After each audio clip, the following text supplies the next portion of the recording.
Hold up. Hola, hey amigos, maing adlaw. I'm in Paris right now and we are going to try some African food. This is my second time here and this is PB's first time. Yeah. So actually, we met, this was September of last year, right? Yes. I was drinking some tandoy with my friend Max and Alpha. Yeah. Finally. And she was there with her mom. And I was like, I had this inkling that they were Filipinos. So when they left, I really had to ask if they were Filipinos, and they were. And that's where our friendship started. So now we are gonna be eating African food because I really love it. It's almost similar to Filipino food. And I think you're gonna love it. So, hali! So yeah. Mga unta. Okay, so this is the restaurant. And it's just near the Paris Est train station. Okay, so they have rice and they have chicken. So this is something Filipinos would really love. This one? On. Yeah. Here. We're here. Do you have plantains? Plantains. Banana. Yeah. Yeah, okay, I'll have that. Oh, wow. Ang galing na mag-French. Chamba lang. They're going to reheat it now. Yeah. Some plantains. And some plantains. Yeah, so PB is going to order. It's another kind of rice. Yes, they have big servings, no? Amazing.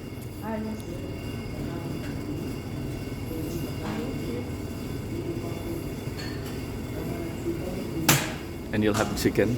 Okay. There you go. Oh, wow. Yeah.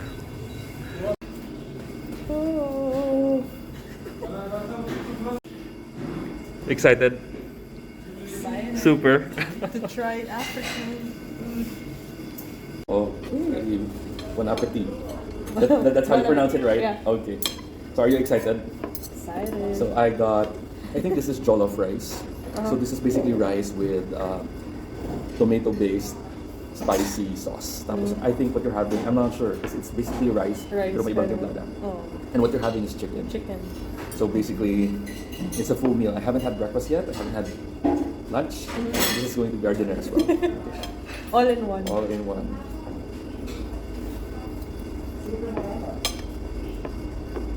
This is something Filipinos would really love because they have rice.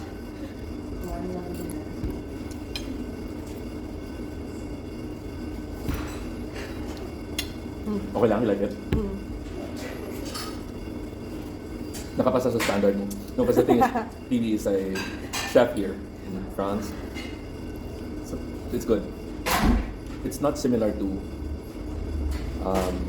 the inasal, pero almost the same. As compared to the chicken that I had in Germany, the taste is a bit different. Pero ito, Sobrang tasty. yeah. Even the rice.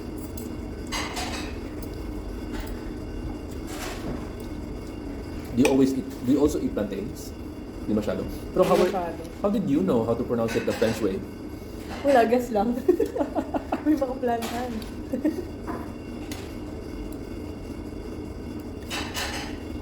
Yeah, because they don't really have saba in Africa, so this is their own version of saba.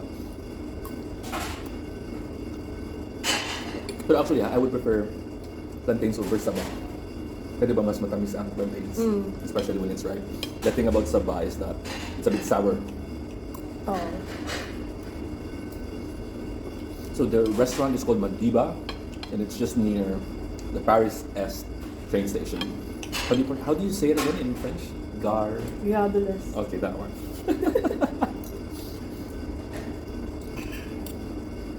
So how's your French? Still sucks. No, because the thing is, like, PB works for, like, her boss is an American, so they don't really practice French at home. But you can get by. Like, if you go to a grocery, you talk in French, right? I always ask like I'm gonna go with the bonjour. Oh, yeah. Parle English, can you speak English? Yeah. Then usually they say no, but I still keep on Yeah. talking in English. But I'm pretty sure they know how to understand it. I think what's the most important thing is that you have to lead them first with bonjour. Yeah. Right? Because that's going to be so rude if you don't. Yeah. And PB, where are you from in the Philippines, Kane? From Cavite, Cavite. Oh. Bacoor. Bacoor. Bacoor is the capital. No. Is it in Cavite? Cavite when you say kako? Kako. Cavite yan? Like when you speak in Tagalog, you Kako. yeah, that's Cavite yun. I think Caviteño saka Batanggenyo din may ganun. Okay. Kako. Like, ano kako? Mm-mm.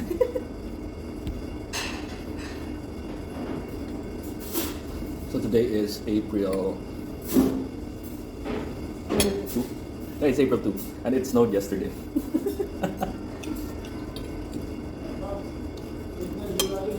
It feels like we're back in winter. This is so good.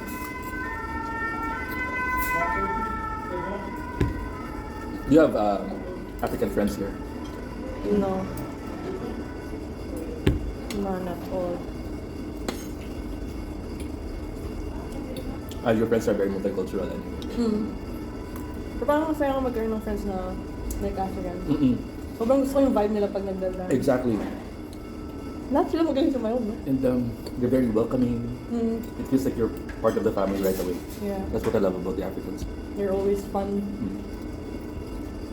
So we're going to meet our friend Max and another friend of ours is Alpha. He's Senegalese. You met him, right? Yeah.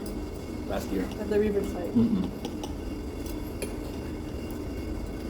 If you were going to describe the rice, how would you describe it? It's really good. And it's really tasty. Mm-mm. Parang siyang may halong like may lamb. Ah, really? Gusto mo i-try? Oh, sweet.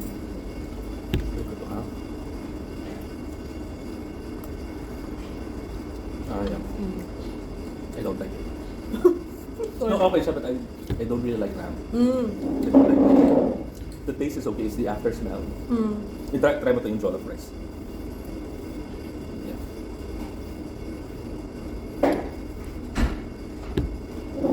Much better. Diba? Diba kasi pag yung kumain ka ng meat, like lamb or ano man, or even like beef, yung alam mo yung maanggo. Ano mo describe? Is that the smell? Oo. Ah, okay. That's a Tagalog term. Maanggo. You know, sama na sa Bisaya. Basta there's that smell. Ang sud. Angsud? I think. Pero I don't think there's lamb there. They're using lamb oil. Baka No? or... Like kanang drippings. No?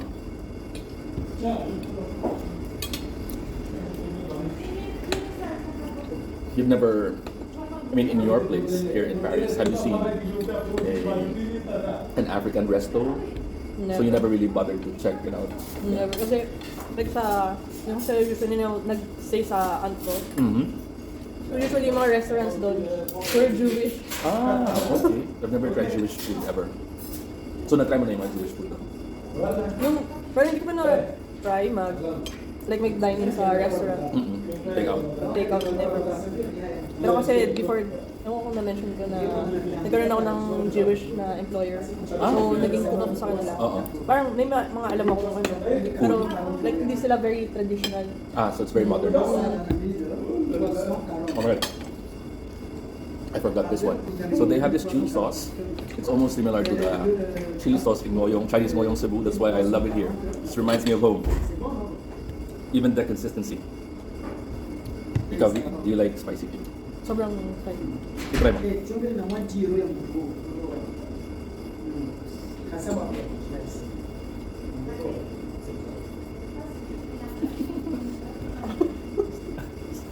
Too spicy for you? Nawala yung panlasa ko.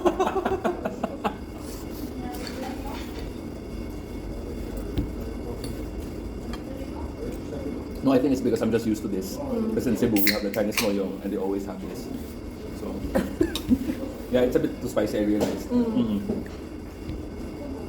Hindi mahilig ang mga Caviteño sa spicy food? So spicy. Hindi. Hindi. Medyo, siguro yung iba. Pero like, what's a typical Caviteño food? Caviteño food. Ang alam ko, menudo. Menudo, okay. So yun yung lagi kong... Nung before na kumakain pa ako ng pork Kasi yung you don't eat pork anymore? When? Mag 5 years na ata. Okay. For personal reasons or health reasons, ano ba? Personal. Okay.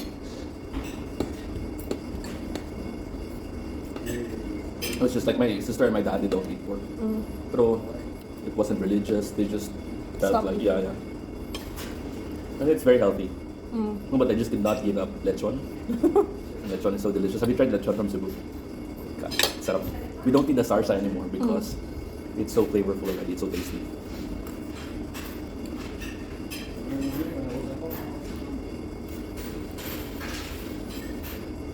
And how long have you been living here in Paris? 3 years. 3 years. So do you like it here? I love it here. Ah, nice. Actually, I love it here also. Diba? Yeah. I mean, I used to tell myself that I wouldn't really like Paris because it's too cliche and all that. But ever since I got here, I haven't had anything but good experiences. I love the vibe, the people, the Especially food. yung mga na-meet mong tao. Yeah, all my friends here. So can't complain about anything. I mean, yeah, it's dirty, but it's part of what makes Paris Paris, Yeah. right?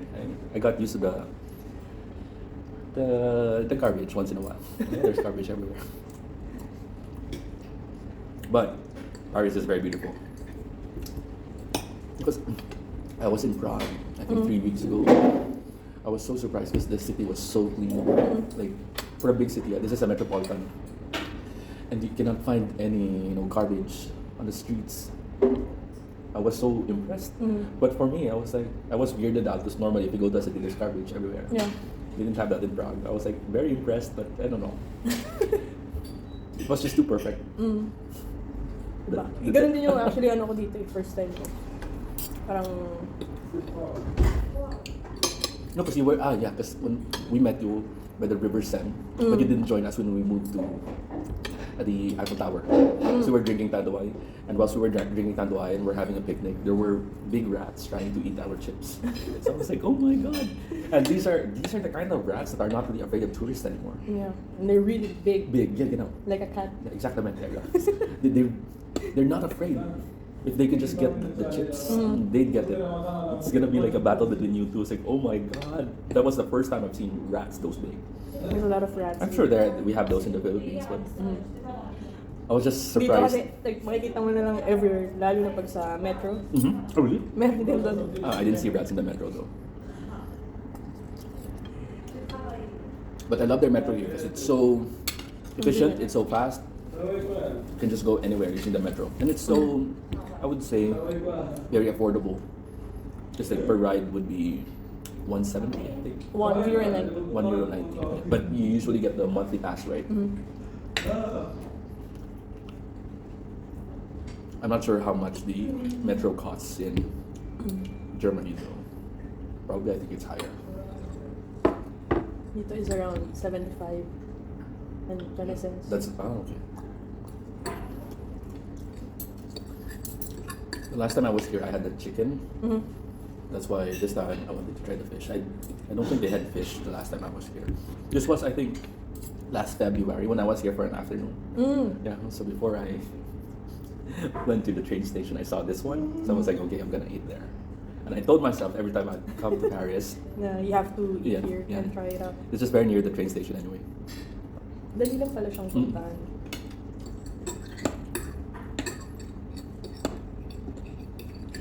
So, being a chef, like, what's your specialty, PB? Specialty? Ano actually na-realize ko? As a cook, parang wala na akong yung like specialty or something. Parang, kasi kung ano yung like makita ko, I can make something out of it. That's so much more cool. Because you're the kind of person like, diba you told me, whatever is in season, you buy it and you make a dish out of it. I think that's quite a talent. Parang kasing, ang bilis mo makaisip. yeah. Ng any dish na pwede mong gawin. But when you, let's say, when you serve it, do you also have some presentation? Is it kind of like the restaurant presentation, or it looks? Before yung sa Jewish family, yung nag-work ako. So Friday is their Shabbat. So I always have a very good presentation, very Instagrammable. Nakakamiss. Pero kasi, nakakamiss, pero kasi hassle din kasi parang ako lang kasi yung mag-isa sa kitchen. So usually nag-invite sila over ng usually kasi 7 lang sila as family, and umabot na minsan ng siguro pinakamalaki ko na servan is 20. Oh really? Oo. So it's like a dinner party. Dinner talaga. Dinner party. So you serve that food like on a plate na. It's not like the family style wherein they can just get anytime. Oo. Plato na siya. Naka-plated na siya. Kasi ang maganda dun sa kitchen nila is meron silang like hot box. So, na-maintain yung ng food. But they're American, right? Jewish. Yung boss mo right now, are they Jewish American or just? Right now, yung employer ko is American French. Okay. Pero yun, kasi wala na ako yung before yung last time, sabi ko sa'yo, sa American and then British, no? So, nag-work ko sa nila, sa babysitter and then cook. So this is a new one? Oo, bago na. So, nag-meet tayo last year. It was different? Different na. Bago to? Okay. I thought it's the same. Pero yun, yung sa cooking job ko, for ano lang, sa British couple. Okay. Cooking and cat sitting. Okay. They don't have kids? Wala, newlyweds. Okay. And so, the couple is British? Both? Are there many Filipinos here? Sa France? A lot. Oh, really? Because like sometimes I wouldn't really know if it's Filipino or not because I would assume they're Vietnamese.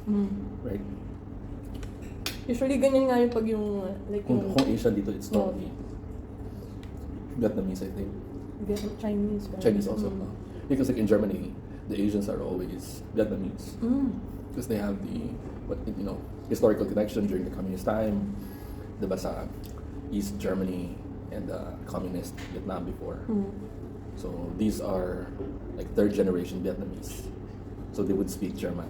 That's cool. Because unlike, let's say, Spain, wherein if it's an Asian, it's automatically always a Filipino. Like sa Spain, every time you see someone, you'll be like, another Filipino. Because unlike here in, let's say, in Germany, if I see an Asian, it's not always a Filipino. So every time you see a Filipino, you get so excited. Dito ang dami talaga ng Filipino. As in, nasa same line of work ko din. But you finished like culinary arts, diba? Culinary. Yeah.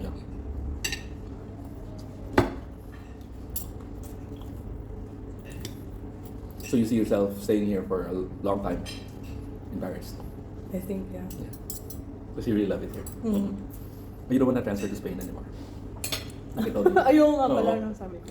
This is a nice experience for you, no? Eating African food for the first time. Yes. Pero sobrang sarap ng chicken nila. And this is really something Filipinos would love, no?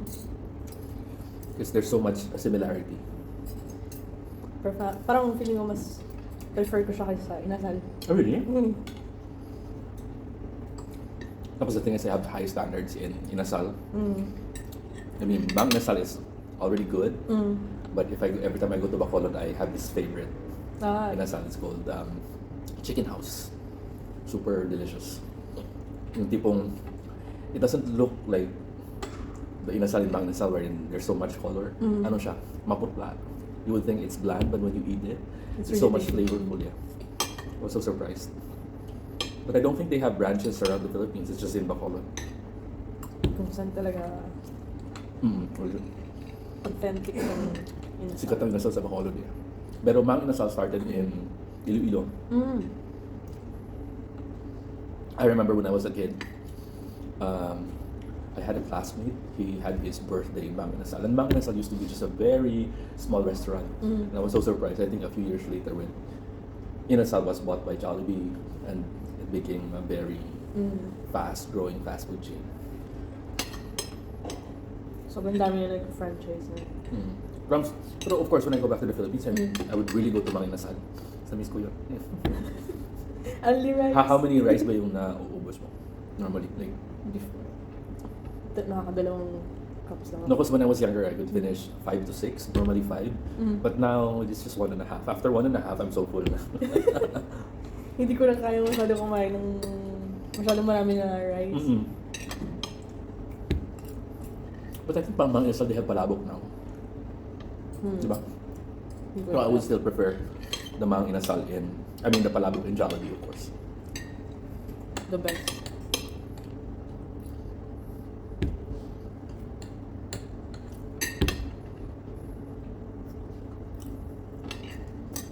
I'm done. You don't like the rice? No. Langgo. Really, you like the chicken? Yeah, so at least next time, you know that you order the jollof rice. The orange base. one, yeah, you know. Yeah, so while she's finishing her food, magchika-chika sa amin dito. Daghang salamat sa inyong pagtanaw. And until next time, you wanna say hi to Tita? Hi, Mommy. Hanggang sa sunod. Tschüss. Bye.